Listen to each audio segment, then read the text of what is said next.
रिद्धू सब लोग boys fan के नीचे फैन के नीचे बुलाओ जल्दी। क्या अस्सलाम वालेकुम। ये वीडियो जो आपने अभी देखी, इसको हम सीजर्स या फिट्स या कन्वल्जन्स कहते हैं। आम जुबान में इसको बच्चों को झटके लगना भी कहा जाता है। डियर पेरेंट्स, ये जो स्टेप्स मैं अभी बताने लगा हूं, ये अगर खुदा ना खास्ता आपके बच्चे को कभी फिट्स पड़े हैं या नहीं पड़े, आप सबको ये स्टेप्स पता होने चाहिए। नंबर 1, ये जब फिट्स हैं, ये 30 सेकंड से लेकर 4-5 मिनट तक लास्ट कर सकते हैं। ऐसी सूरत में आपने सबसे पहले और जरूरी काम है खुद पैनिक नहीं करना, क्योंकि झटका बच्चे को लग रहा है, आपको नहीं।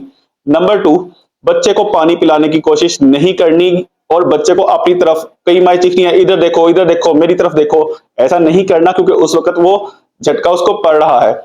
आपने खुद काम डाउन रहना है, बच्चे को आराम से एक साइड पे करवट देकर ऊपर से हाथ रख लेना है। अगर आप ट्रेवल कर रहे हैं, फॉर एग्जांपल बाइक पे हैं, किचन में हैं, या पानी के करीब हैं, या स्विमिंग पूल वगैरह में, या किसी ऐसी जगह के करीब हैं, तो मेक श्योर करें सेफ्टी वाली जगह पे साइड पे करके बच्चे को लिटा दें। झटका खुद से बच्चे को नहीं कोई नुकसान देता। झटका अगर किसी डेंजरस जगह पर पड़ जाए, जैसे कि पानी में या फिर बाइक पे जाते हुए या ट्रेवल करते हुए, जिससे गिर कर चोट लगने का खर्चा होता है, वो ज्यादा डेंजरस होता है। तो मेक श्योर करें कि बच्चे के गिर्द से सारे शार्प ऑब्जेक्ट्स और डेंजरस ऑब्जेक्ट्स जैसे कि गर्म पानी या कुछ भी ऐसी चीजें वो हटा दें और बच्चे के ऊपर हल्का सा हाथ रखें।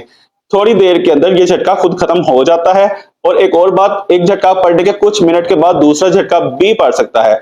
इसकी वजह क्या होती है? Most common reason febrile fits होते हैं। फेब्राइल फिट्स मतलब बुखार की वजह से झटका लगना। नॉर्मली बच्चों के सर पे बुखार चढ़ जाता है और ये 101 या इससे ऊपर किसी भी डिग्री पे पड़ सकता है। ऐसी सूरत में आप गर्मी हो या सर्दी या बहुत ज्यादा सर्दी, सादा पानी जो टैप वाटर होता है, जो एक आम इंसान को ना ठंडा लगे ना गर्म, उससे बच्चे की पट्टियां करेंगे। जब तक फीवर नीचे नहीं आ जाता, उसकी पूरी बॉडी की पट्टियां सर पे, माथे पे, बैक पे, फ्रंट पे, उसकी बॉडी पे, पूरे ट्रंक पे उसको पट्टियां करते रहेंगे। वो काम कूल डाउन हो जाएगा तो झटका पड़ने के चांसेस बहुत कम हो जाएंगे। बहरहाल ऐसी सूरत में आपको हॉस्पिटल जाने की जरूरत बहुत ज्यादा होती है। ऐसा नहीं है कि एक दफा झटका पड़ा वो ठीक हो गया फिर आप डॉक्टर के पास ना जाएं। कभी भी झटका लगे तो उसकी फिर रीजंस को उसके बाद में रूल आउट करने के लिए आपको डॉक्टर के पास और स्पेसिफिकली पीडियाट्रिशियन या किसी एक्सपर्ट के पास जाना जरूरी होता है।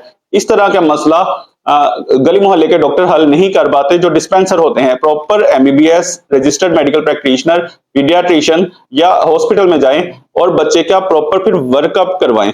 शुक्रिया।